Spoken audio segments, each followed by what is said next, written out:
They thought they were setting a trap for a gold digger.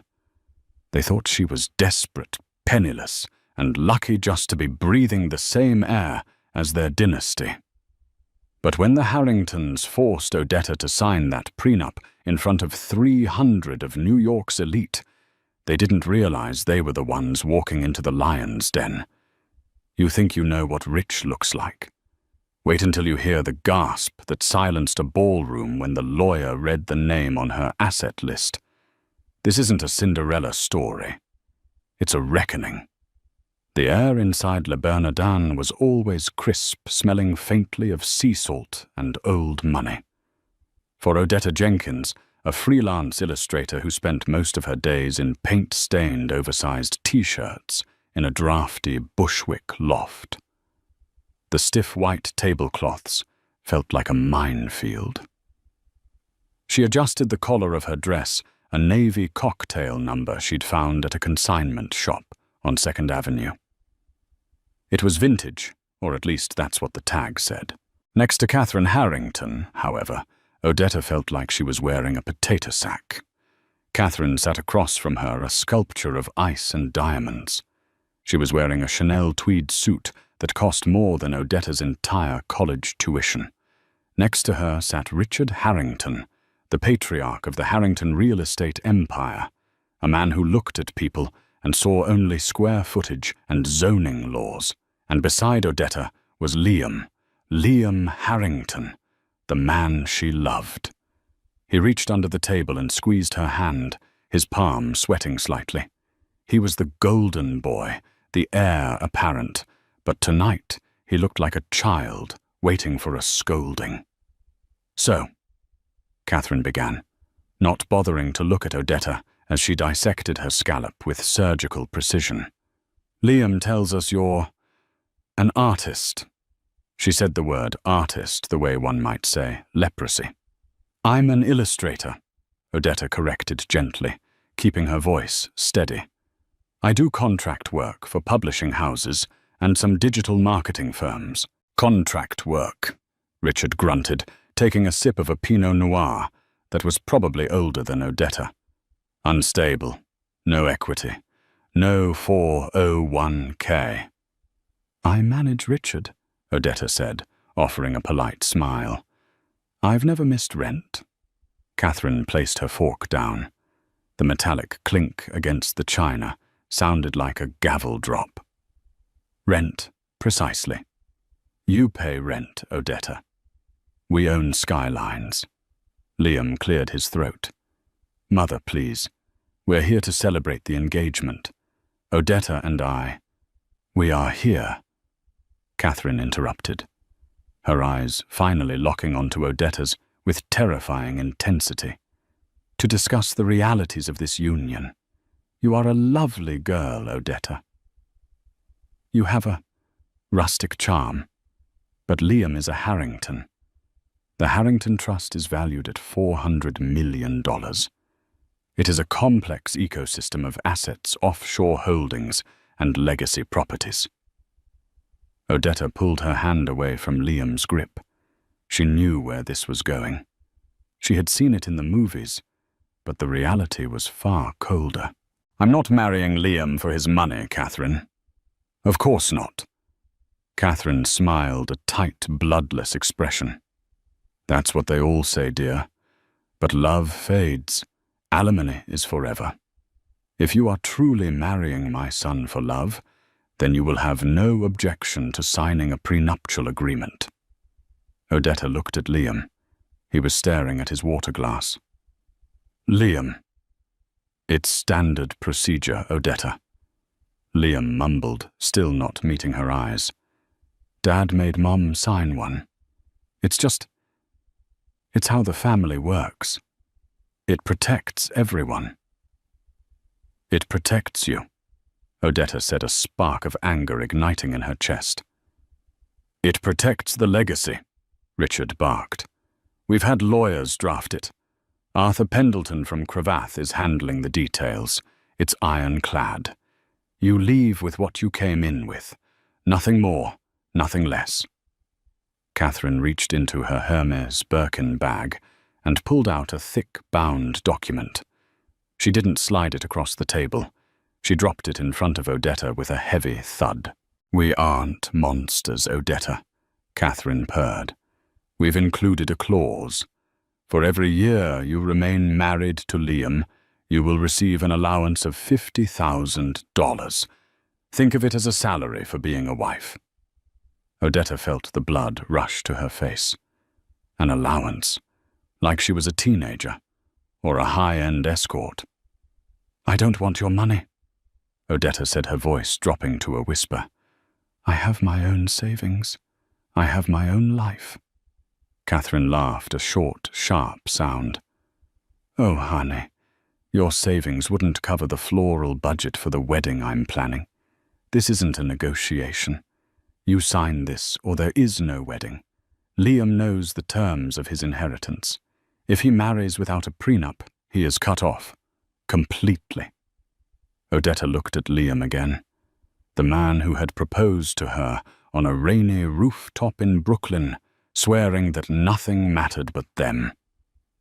"Liam," she asked again, pleading, "are you going to let them buy us?" Liam finally looked up. His eyes filled with misery and resignation. "Odetta, please. It's just paper. It doesn't change how I feel about you. We can't live on love. I don't know how to be poor. I can't live in Bushwick forever." The betrayal stung more than Catherine's insults. He was choosing comfort over her dignity. Odetta looked down at the document. The Harrington Family Trust versus Odetta Jenkins. She took a deep breath. She could walk away. She could throw the wine in Catherine's face and storm out. That's what a dramatic heroine would do. But Odetta had a secret she had kept from Liam, from her friends, from everyone in New York. She wasn't just Odetta Jenkins from Bushwick. She reached out and touched the leather binding of the document. "Fine," Odetta said, her voice oddly calm. "I'll sign it." Catherine's eyes widened, slightly surprised by the lack of a fight. "Good. We'll have the signing at the engagement party next week in Southampton, in front of the witnesses. We want everything above board." "In front of the party?" Odetta asked. "Public accountability," Richard said. "So you can't claim duress later." "Agreed," Odetta said. She picked up her wine glass and took a sip, masking the small, dangerous smile forming on her lips. "I'll see you in Southampton." The Harrington estate in Southampton was less of a house and more of a monument to excess. It sprawled across 6 acres of oceanfront property, a white colonial monstrosity with manicured hedges that looked like they were trimmed with nail scissors. The engagement party was in full swing. A string quartet played Vivaldi near the infinity pool. Waiters in white tuxedos circulated with trays of caviar and champagne. The guest list was a who's who of New York society hedge fund managers, senators' wives, tech CEOs, and socialites who hadn't worked a day in 3 generations. Odetta stood by a marble pillar watching the circus. She wore a simple, elegant black dress, no jewelry.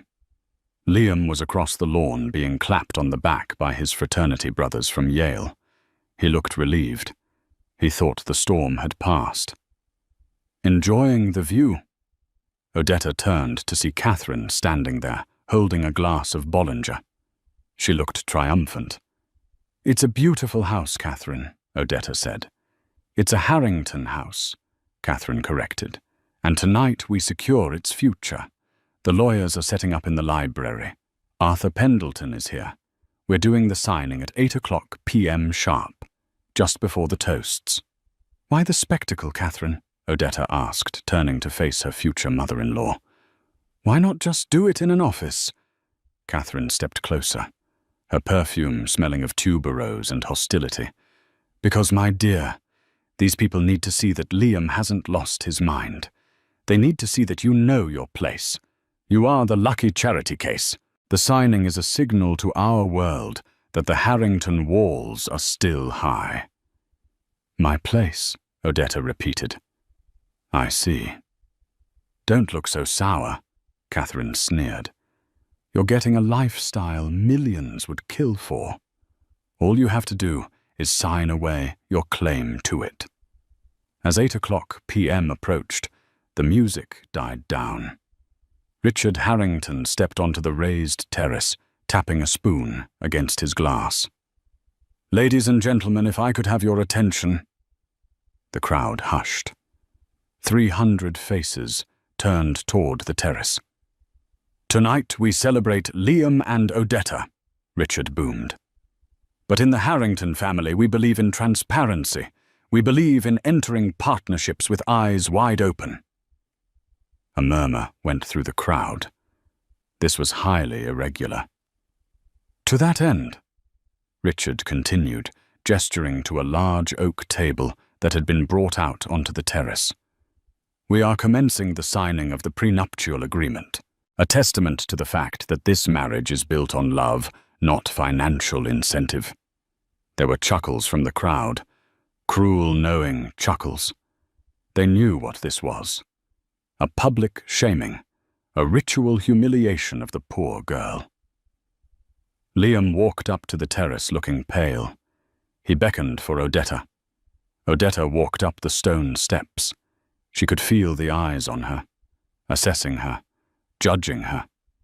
Look at her dress, she imagined them saying. Look at her cheap shoes. She's doing it for the money. Arthur Pendleton, a man who looked like a bulldog in a bespoke suit, stood by the table. He had the documents spread out. Miss Jenkins, Pendleton said, his voice projecting to the front rows. As discussed, this document waives your right to any Harrington assets acquired prior to or during the marriage. You leave with only your personal possessions and assets registered in your name prior to this date. Do you understand? I understand, Odetta said. Her voice didn't tremble. It carried across the silent lawn. And, Pendleton continued, in the spirit of full disclosure required by New York state law, we must annex a schedule of assets for both parties to ensure there is no hiding of wealth. Liam's assets are listed here. The trust, the property school, in Hampapu in Aspen, the portfolio. Total value, roughly $412 million. There was a polite round of applause. Liam looked at his shoes. And for Miss Jenkins, Pendleton said, picking up a single thin sheet of paper. He smirked. You were asked to provide a list of your assets and liabilities for the appendix. I did, Odetta said. I sent it to your office this morning. Did you not receive it? Pendleton frowned.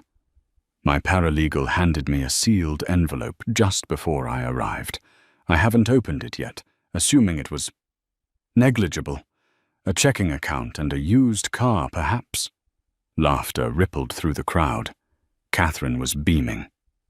Open it, Odetta said. It needs to be read, for full disclosure. Ooh. Pendleton sighed theatrically. Very well. He picked up the cream-colored envelope that had been sitting on the corner of the table. He slid a gold letter opener under the seal and tore it open. He pulled out a folded document on thick watermarked paper. Pendleton adjusted his glasses. He looked at the paper. Then he stopped. The smirk vanished from his face. His brow furrowed. He brought the paper closer to his eyes, blinking rapidly. He looked up at Odetta, then back at the paper. His mouth opened, but no sound came out. Is there a problem, Arthur? Richard asked impatiently. Read the girls' list so we can sign and have cake. Pendleton cleared his throat. He sounded choked. There seems to be a mistake. What mistake? Catherine snapped. Does she have debt, student loans, we can absorb them? No, Pendleton whispered. He looked at Odetta with a look of absolute terror. It's not debt. Read it, Richard commanded. Pendleton's hands were shaking now. He spoke into the microphone, his voice wavering. Asset schedule for Odetta Sterling. The crowd went dead silent. Sterling, not Jenkins. Sterling, Catherine scoffed. Who is Sterling? Pendleton ignored her. He was reading the list like he was reading a death sentence. Asset 151% controlling stake in Sterling, Cobalt and Mining International. Valuation. Pendleton choked. Valuation. $12 billion. A gasp didn't just ripple through the crowd. It exploded. Someone dropped a glass. It shattered on the patio, the sound echoing like a gunshot. What? Liam whispered, staring at Odetta. Pendleton wasn't finished. Asset 2. The Sterling Family Trust beneficiaries, Odetta Sterling and heirs, liquid cash holdings, $1.5 billion. Asset 3 real estate portfolio, including the Sterling Tower in Manhattan, the Château de Lumière in Nice, France, and, wait, this property. Pendleton looked up at Richard Harrington. Miss Sterling holds the underlying mortgage note for the Harrington estate in Southampton, purchased last month through a shell corporation. The silence was absolute. The wind rusting the leaves was the only sound. Odetta stepped forward to the microphone. She looked at Catherine, whose face had gone the color of ash. She looked at Richard, who looked like he was having a cardiac event. You wanted to protect the family assets, Odetta said, her voice cool and commanding, the voice of a CEO, not an illustrator. I agree. It's a smart move. She picked up the pen. But I'm not signing this to protect Liam's $400 million. I'm signing it to protect my $14 billion from you. For 3 seconds, the world stopped spinning.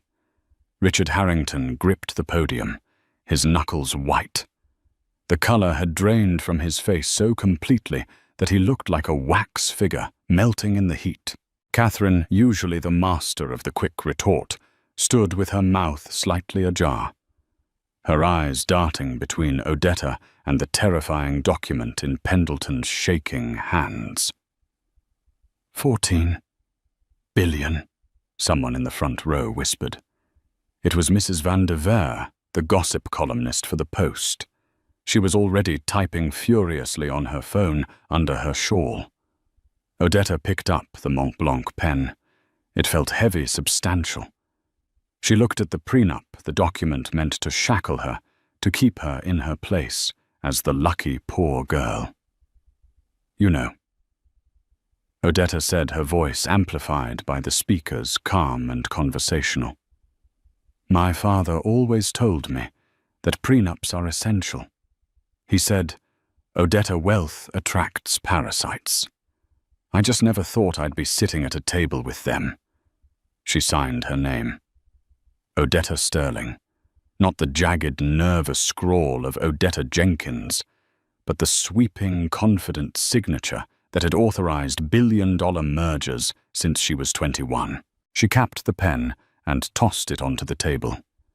It rolled and hit Richard's hand. He flinched. There, Odetta said, stepping back. Your legacy is safe from me, Richard, and mine is safe from you. As for the house, she gestured to the sprawling mansion behind them. I'll have my property managers contact you about the lease terms. I believe in fair market value. She turned to leave.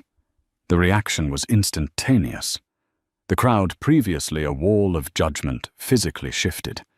It was a biological response, like sunflowers turning toward the sun. As Odetta walked down the stone steps, the path cleared. People who had looked through her 20 minutes ago were now desperate for her attention. Odetta, darling. It was a woman in a red dress who had earlier spilled a drink on Odetta's shoes without apologizing. We must do lunch. I had no idea you were that Sterling. Miss Sterling, a man called out, extending a business card with trembling fingers. If you're ever looking for new representation. Odetta ignored them all.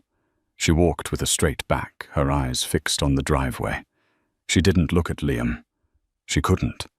If she looked at him, the mask would slip, and she would just be the girl whose heart was breaking. Odetta. Wait. It was Catherine. She had scrambled down the stairs, abandoning her dignity. She caught up to Odetta near the fountain, breathless. Odetta, please, Catherine panted, forcing a smile that looked like a rictus of terror. This is a misunderstanding. A joke. Surely you aren't actually. Actually the heiress to the sterling cobalt fortune, Odetta finished for her. The granddaughter of Archibald Sterling. Yes, Catherine. I am. But the clothes, Catherine stammered, gesturing at Odetta's simple dress. The apartment in Bushwick, the contract work. I like painting, Odetta said simply. And I live in Bushwick because I own the building. I own the block, actually. I like the coffee shop on the corner. Catherine reached out, trying to touch Odetta's arm, her fingers twitching. We didn't know. If we had known, things would have been different. We treated you like... Well, we were protecting Liam. Odetta pulled her arm away. That's the point, Catherine. You treated me like dirt because you thought I was poor. If you had known I was rich, you would have treated me like royalty. That tells me everything I need to know about your character. You don't value people. You value net worth. We can fix this, Catherine pleaded. The wedding, it will be the event of the century, a merger of two great houses. Odetta laughed, a cold, dry sound. A merger, Catherine, look at the math. This isn't a merger. It would be an acquisition, and I'm not buying. Odetta signaled to a black SUV idling at the gate. It wasn't an Uber. It was a bulletproof Cadillac Escalade with tinted windows that had been trailing her unseen for months, her security detail. Odetta. Liam's voice cracked through the air. He was running toward her, his face a mask of confusion and panic. Catherine stepped back, sensing the volatility of the moment. Get in the car, Odetta, her driver. A massive man named Thorne said as he opened the door. No, Odetta said, holding up a hand. I need to finish this. Liam stopped a few feet away from her. He looked like he'd been hit by a truck. He looked at the heavy security vehicle, then back at Odetta, as if trying to reconcile the woman he slept next to with the titan who had just bought his childhood home. Is it true? He asked, his voice hoarse. Yes, Odetta said. Why?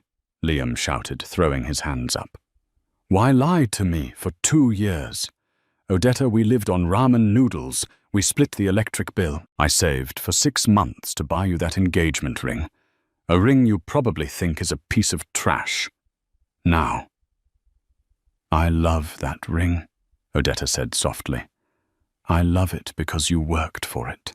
Because it was real. Real. Liam scoffed, tears welling in his eyes. Nothing about us was real. You're a billionaire, Odetta. You played poor, like it was a game. Was I a charity project? Were you studying how the common people live? I was hiding. Odetta snapped her composure, finally cracking. Do you know what it's like to be a sterling? I was kidnapped when I was 8. I have had bodyguards since I could walk. Every man I ever dated before you tried to pitch me a business idea on the 3rd date, or accidentally left his portfolio at my house. I wanted to be loved for me, Liam, not for the checkbook. I did love you for you, Liam argued. Did you? Odetta challenged. Then why didn't you stand up for me tonight? Liam froze. Why did you let them humiliate me? Odetta stepped closer, her eyes blazing. You sat there, Liam. You stared at your water glass while your mother called me a leech. You let them hand me a legal document that said I was worth nothing. You didn't fight for me. You folded. Liam stammered. I told you. The inheritance. They would have cut me off. I did it for us, so we could have a future. Odetta shook her head sadly. No, Liam. You did it because you're afraid of being poor. And that's the irony. She reached into her purse, a small, nondescript clutch, and pulled out another envelope. She shoved it into his chest. What is this? Liam asked. Open it. Liam tore open the envelope. It was a financial report, a credit check. I did my due diligence too, Odetta said. When your father proposed the prenup, I had my team look into the Harrington finances. I wanted to know what exactly I was signing away my rights to. Liam scanned the document. His eyes widened. This can't be right. It is, Odetta said.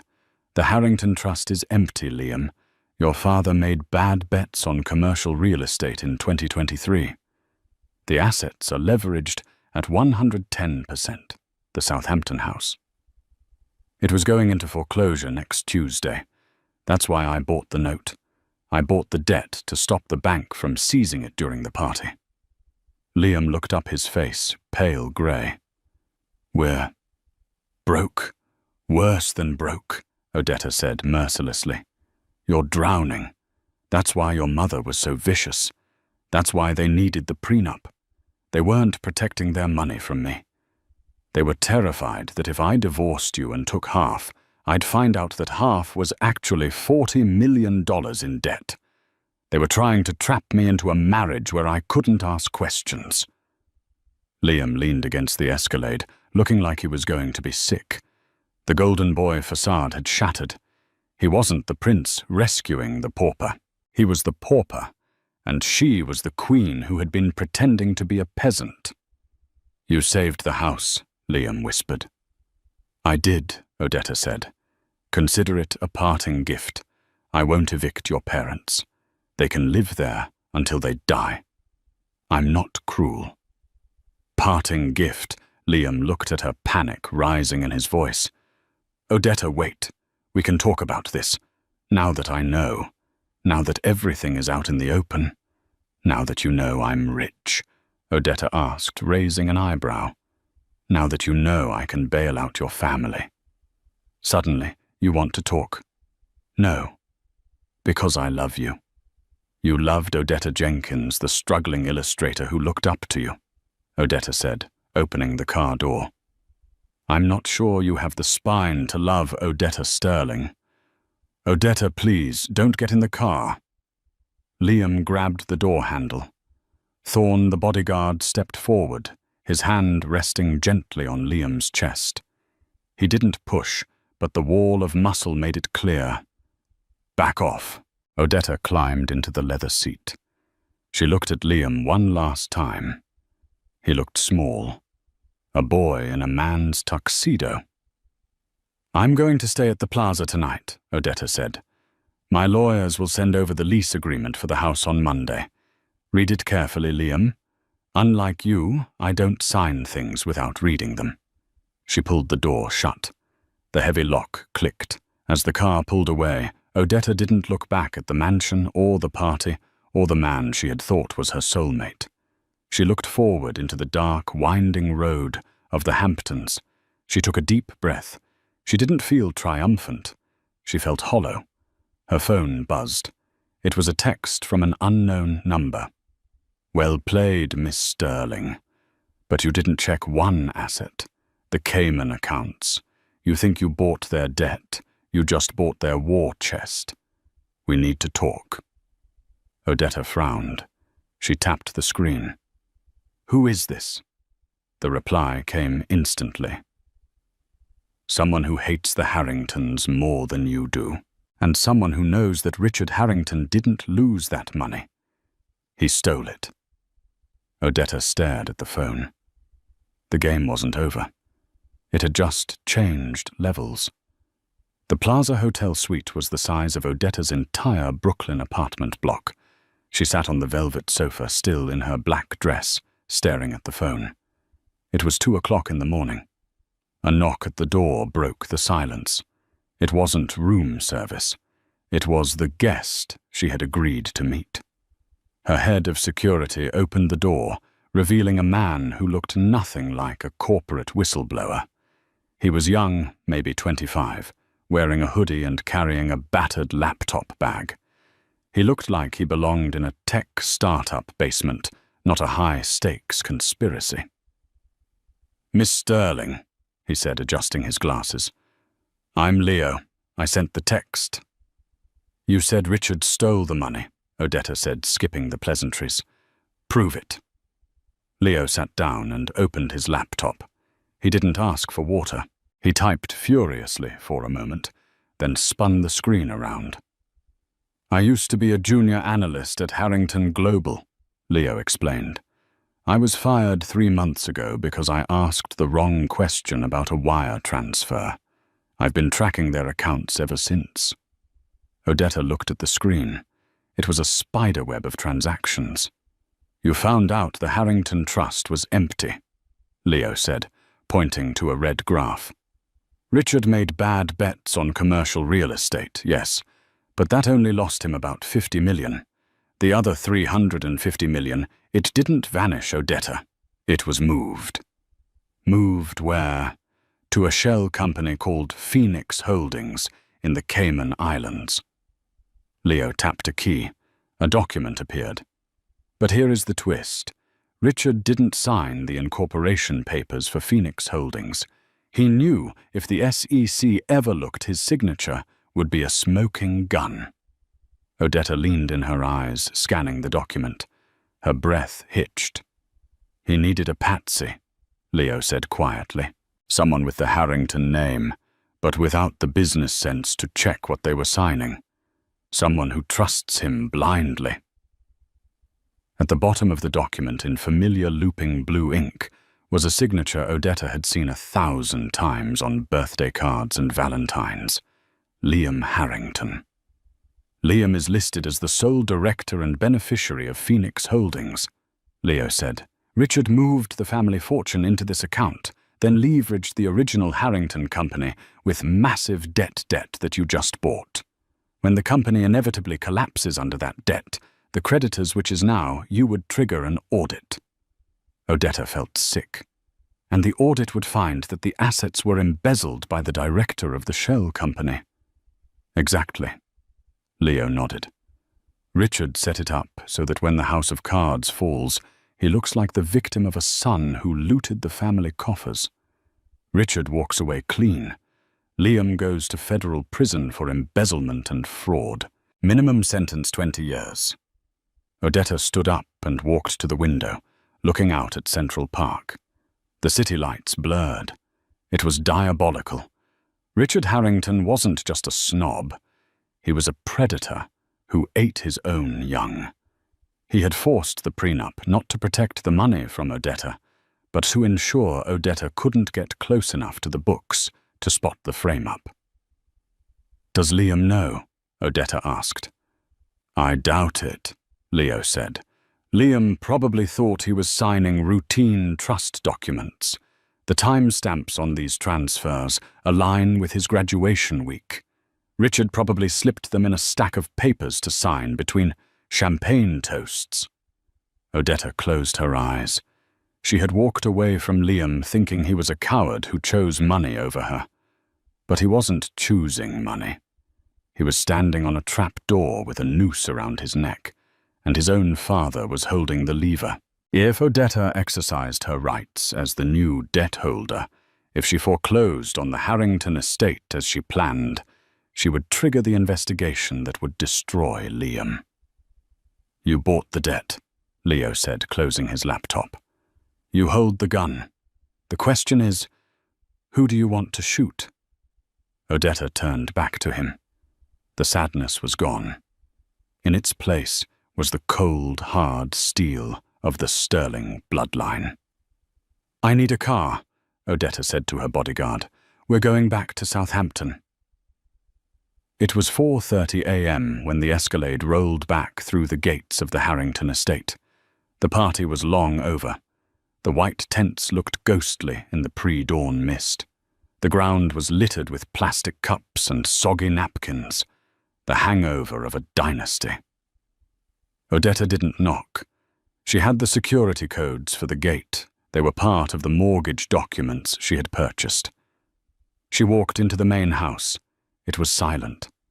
She found Liam in the library, the same room where the lawyers had set up hours ago. He was sitting on the floor, his back against a bookshelf, a half-empty bottle of scotch beside him. He was still wearing his tuxedo, the tie undone. He looked up as she entered. His eyes were red and swollen. "Back to evict me personally." He slurred a bitter smile, twisting his lips. "Or did you come to measure the drapes?" "Get up, Liam," Odetta said sharply. "Drink this." She grabbed a pitcher of water from a side table and poured a glass, shoving it into his hand. "Why do you care?" Liam muttered, pushing the glass away. "You made your point. You're the billionaire. I'm the fraud. You win." "You're not a fraud, Liam. You're a scapegoat." Odetta threw the file Leo had given her onto the floor in front of him. The papers fanned out. "Read it." Liam squinted at the documents. "What is this? Look at the signature. Liam, Phoenix Holdings. Do you remember signing that?" Liam picked up the paper. He frowned. This was the trust restructure. Dad said it was to lower our tax burden. He said it was standard. "It wasn't a restructure," Odetta said, kneeling down so she was eye level with him. "It's an offshore shell company. Your father drained the real liquid assets, $350 million, and put them there, under your name." Liam shook his head, the alcohol making him slow. "I don't understand. Why would he put it in my name?" "That's good, isn't it? That means I have the money." "No, Liam."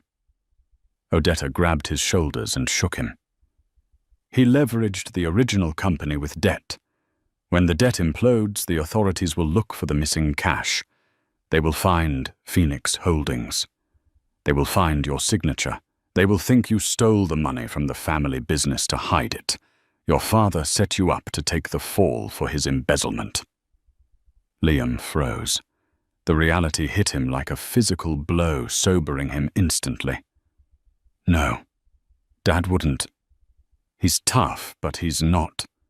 He's broke, Liam. Desperate men do desperate things. He realized the ship was sinking, so he threw you overboard to use as a raft." Liam stared at the paper. His hands started to tremble. The betrayal was absolute. The man he had spent his whole life trying to please, the man whose approval he had valued over Odetta's love, had sold him out. "He killed us," Liam whispered. "He made me push you away, to protect a fortune that he was stealing from me." "He thought I was a nobody," Odetta said. "He thought I would sign the prenup and disappear. He didn't count on me buying the debt. He didn't count on me having the resources to audit him." Liam looked at Odetta. For the first time all night, the shame in his eyes was replaced by something else. Rage. "What do we do?" Liam asked. "If you foreclose, the investigation starts. I go to jail." "I'm not going to foreclose," Odetta said. She stood up and extended a hand to him. "And you're not going to jail. But we have to move fast. Richard will be awake in 2 hours. By the time he has his morning coffee, we need to have the noose around his neck." Liam took her hand. His grip was firm this time. The boy was gone. "He keeps his private ledger in the wall safe in the study." Liam said, his voice cold.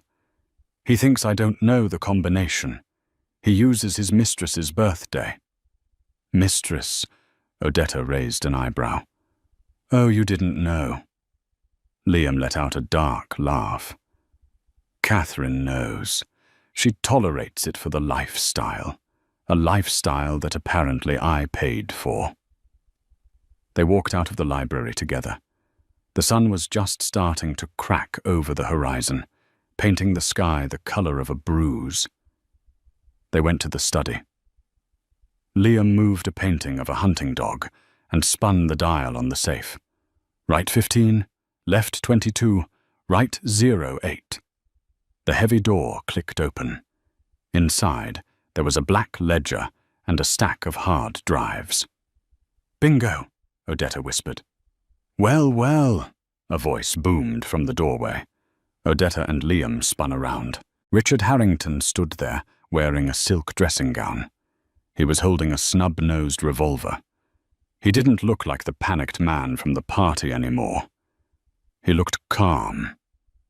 Deadly calm. "I had a feeling you were smarter than you looked, Odetta," Richard said, raising the gun. "And Liam, I always knew you were weak, conspiring with the enemy in your own house."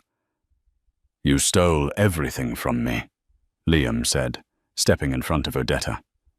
"You set me up." "I gave you a life of privilege," Richard shouted, the mask slipping. "You never worked a day in your life. You think that lifestyle is free. Someone has to pay. If you have to spend a few years in minimum security so the Harrington name survives, that is your duty." "The Harrington name is trash," Odetta said, stepping out from behind Liam. She wasn't looking at the gun. She was looking at Richard with pure disdain. "And you're not going to shoot us, Richard." "And why is that?" Richard sneered, cocking the hammer. "Because," Odetta said, pointing to the window, "you're already too late." Blue and red lights flashed against the walls of the study. The sound of sirens wailed up the driveway, piercing the morning quiet. "I didn't just come back to talk to Liam," Odetta said. "I called the FBI on the way over. I told them I was the new debt holder, and I suspected massive fraud. They're here for the books, Richard." Richard's face went white. He looked at the gun, then at the window, then at his son. "Liam," Richard pleaded, his voice cracking. "Tell them it was a mistake. Tell them you signed the papers willingly. Don't let them take your father." Liam looked at the man who had raised him. He looked at the gun that was still pointed vaguely in their direction. "I have nothing to say to you," Liam said. "Officer, in here." The front doors burst open. The sound of heavy boots filled the hallway. Richard Harrington lowered the gun. He slumped into his leather chair, a king without a kingdom. "You should have let her sign the prenup," Liam said to his father, his voice void of emotion. "You really should have." The trial of Richard Harrington wasn't just a legal proceeding. It was a public evisceration. For 3 weeks, the Federal District Court in Manhattan became the epicenter of a media firestorm that consumed the last shreds of the Harrington dignity. Odetta attended every day. She didn't sit in the back. She sat in the front row, directly behind the prosecution, wearing tailored suits that cost more than the Harringtons' now foreclosed Aspen Lodge. She wanted Richard to see her. She wanted him to look at the penniless artist he had tried to crush and see the architect of his demise. The climax came on a rainy Tuesday. Richard took the stand, abandoning his lawyer's advice to remain silent. It was a desperate, arrogant move. He tried to charm the jury, to paint himself as a victim of a complex market and a misunderstanding. But the cross-examination was brutal. The prosecutor, armed with the digital forensics Odetta's team had provided, picked him apart bone by bone. When the verdict was read guilty on all 14 counts of wire fraud, embezzlement, and securities fraud, the courtroom didn't gasp. It exhaled. It was inevitable. Richard didn't scream. He simply slumped, aged 20 years in 20 seconds. But it was Catherine's reaction that haunted Odetta. The Ice Queen didn't cry. She stared at Odetta with a look of pure, unadulterated hatred, mouthing a word that the bailiffs pretended not to see. Catherine was escorted out. Her assets frozen, her furs seized, destined for a life that terrified her more than prison anonymity. 3 months later, the silence at the Southampton estate was heavy enough to weigh on the soul. Odetta walked through the grand hall. The movers had finished days ago. The assets, the Ming vases, the Renaissance tapestries, the gaudy chandeliers that Richard had bought to impress people he didn't like, were all gone. They had been auctioned off to pay the long line of creditors. The house was a shell, a white colonial skeleton stripped of its pretension. "It echoes," a deep voice rumbled. Odetta didn't flinch. She turned to see Thorne, her head of security, standing by the open French doors. He had traded his tactical gear for a linen suit, but his presence was still formidable. "Empty houses always do, Thorne," Odetta replied, her voice echoing off the marble floors. "It's funny. When I came here for the engagement party, this room felt so small, so suffocating. Now it feels like an airplane hangar." "The realtor is calling again," Thorne noted, checking his phone. "He says he has a buyer from Dubai interested in the property, a tech mogul. He's offering 10% over market value." "Tell him the house isn't for sale," Odetta said, running her hand along the banister. Thorne raised an eyebrow. "You're keeping it Miss Sterling, with all due respect. This place is a monument to a family that tried to destroy you. Why would you want to live in their ghosts?" "I don't want to live here," Odetta said, turning to look out at the overgrown garden. "But I don't want to erase it either. If I sell it, someone else just buys the status symbol. I want to change the meaning of the symbol." She walked toward the terrace. "Besides, I have a meeting." "He's at the gate," Thorne said softly. "I told the guards to hold him." "Let him in." Liam Harrington walked up the long, winding driveway. He hadn't brought a car. He had taken the train from the city and walked the 2 miles from the station. He looked different. The soft, doughy look of a man who had never faced a consequence was gone, replaced by a lean, ragged hardness. He wore a cheap grey suit, ill-fitting at the shoulders, and scuffed shoes. He looked tired. He looked like a man who had spent the last 90 days learning how to survive in a world that no longer cared about his last name. Odetta waited for him on the terrace, the spot where the signing ceremony had taken place. The table was gone. The microphone was gone. It was just stone and wind. Liam stopped 10 feet away. He didn't smile. He didn't try to charm her. He looked at her with a mix of shame and a strange new respect.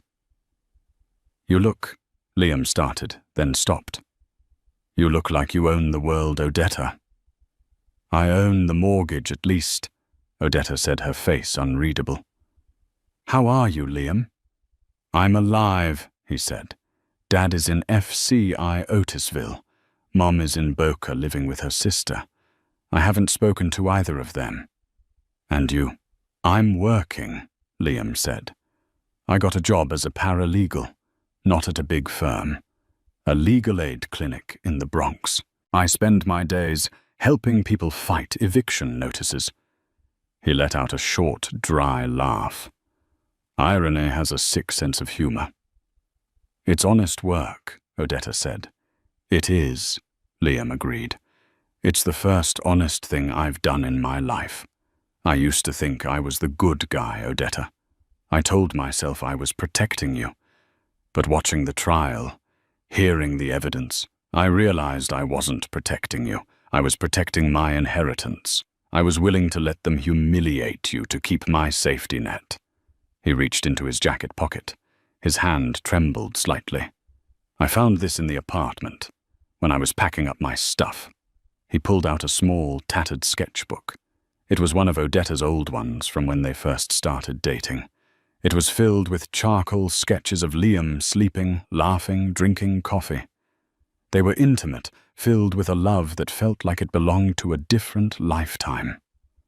"I almost threw it away," Liam said, his voice cracking. "But I couldn't. It's the only thing I have left that felt real. But I shouldn't have it. I don't deserve to have it." He stepped forward and placed the sketchbook on the stone wall. Next to it, he placed a small velvet box. "And this?" he whispered. "The ring. I know you said to sell it. I tried. I walked into a pawn shop on 8th Avenue. But when the guy offered me the cash, I couldn't do it. It felt like selling us." Odetta looked at the sketchbook and the ring, the artifacts of a dead relationship. She felt a pang in her chest, not of regret, but of mourning. She mourned the Odetta Jenkins who had drawn those pictures. That girl was gone. Odetta Sterling had killed her to survive. "You testified," Odetta said quietly. "You took the stand against your father. You confirmed the signature was coerced. You saved yourself, but you also nailed the coffin shut on him." "He nailed it himself," Liam said, his eyes hardening. "I just handed you the hammer." He looked at her, searching for something in her eyes. "Forgiveness. A second chance. I miss you." Liam admitted the words hanging in the air like smoke. "I miss the coffee shop. I miss the drafty loft. I miss the way you smell like turpentine. I know I messed up, Odetta. I know I broke it. But I'm rebuilding. I'm trying to be the man you thought I was. Is there any version of the future where we try again?" Odetta looked at him. She saw the sincerity. She saw the pain. And she knew with absolute clarity the answer. "No, Liam." The words were soft, but they struck him like stones. "We can't go back." Odetta continued, her voice steady. "You're rebuilding, and I'm proud of you for that. Really. But you're rebuilding on the ashes of what we had. You can't build a house on ash. Every time I look at you, I see the man who sat silently at Le Bernardin, while his mother called me a whore. I see the man who signed a shell company document without reading it.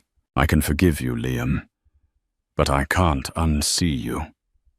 Liam nodded slowly. He didn't argue. He didn't beg. He just absorbed the blow. "I understand," he whispered. "Keep the sketchbook," Odetta said. "Remember that someone loved you that much. Use it as a standard. Don't settle for anything less than that kind of love again. And don't ever let money get in the way of it. And the ring? Leave it," Odetta said. "It belongs to the house now." Liam looked at her one last time, memorizing her face. Then he turned and walked away. He walked down the stone steps past the empty fountain and down the long driveway. Odetta watched him until he was just a speck in the distance, disappearing into the shadows of the gate. She picked up the ring box.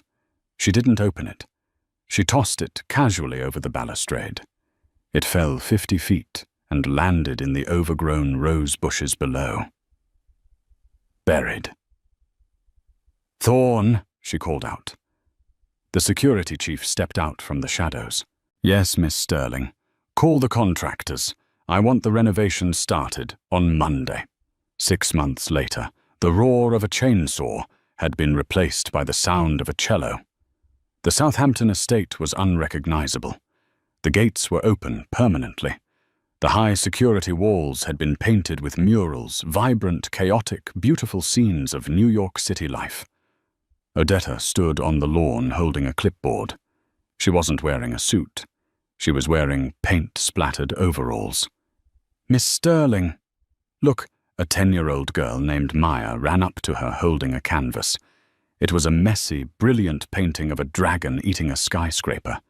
"It's magnificent, Maya." Odetta laughed, kneeling down. "But I think you need more red." "More red?" Maya shrieked and ran back to her easel. The lawn was covered in them. Easels, sculptures made of recycled metal. A dance troupe practicing on the patio where Richard Harrington used to smoke his cigars. A large bronze plaque had been mounted on the front pillar of the house. It gleamed in the afternoon sun, the Sterling Institute for the Arts. Dedication to the dreamers who were told they weren't enough. A sleek black car pulled up to the curb. A reporter from the New York Times stepped out. She had an appointment for an exclusive interview. "Miss Sterling," the reporter said, looking around in awe. "This is unexpected. This property is valued at $50 million. You could have turned it into a resort, a headquarters, anything. Why an art school for underprivileged kids?" Odetta wiped a smudge of blue paint from her cheek. She looked up at the house. In the window of the master bedroom, formerly Catherine's sanctuary, she could see a group of teenagers learning graphic design on state-of-the-art computers. "My ex-mother-in-law once told me that art wasn't a real job," Odetta said, a small, satisfied smile playing on her lips.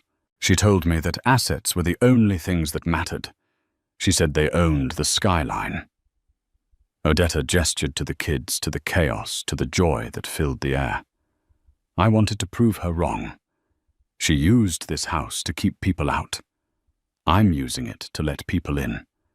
I'm using her legacy to fund the next generation of artists who will paint the skylines she only knew how to buy." The reporter smiled. "That's quite a revenge." "It's not revenge," Odetta said, picking up her brush and turning back to her own canvas. "Revenge is bitter. This is a masterpiece. And that, my friends, is how you rewrite the ending. Odetta Sterling didn't just win the war, she changed the battlefield. She took the symbol of the Harringtons' greed and turned it into a factory for dreams. It's a powerful lesson. The best revenge isn't destroying your enemy. It's taking their weapons and using them to build something beautiful. But I have to ask you, what about Liam? In that final scene, he seemed truly changed. He was working hard, he was humble, and he kept that sketchbook. Did Odetta make the right call by closing the door forever? Or do you think true love deserves a second chance, even after a betrayal like that? I want to hear your thoughts. Type Team Art. If you think Odetta was right to choose her future, or Team Second Chance, if you think she should have forgiven Liam. If this story kept you on the edge of your seat, please like this video. It helps us bring more dramas to life. Don't forget to subscribe and turn on notifications, so you're the first to hear the next scandal. Thanks for watching, and remember, your worth is never determined by a comma in your bank account.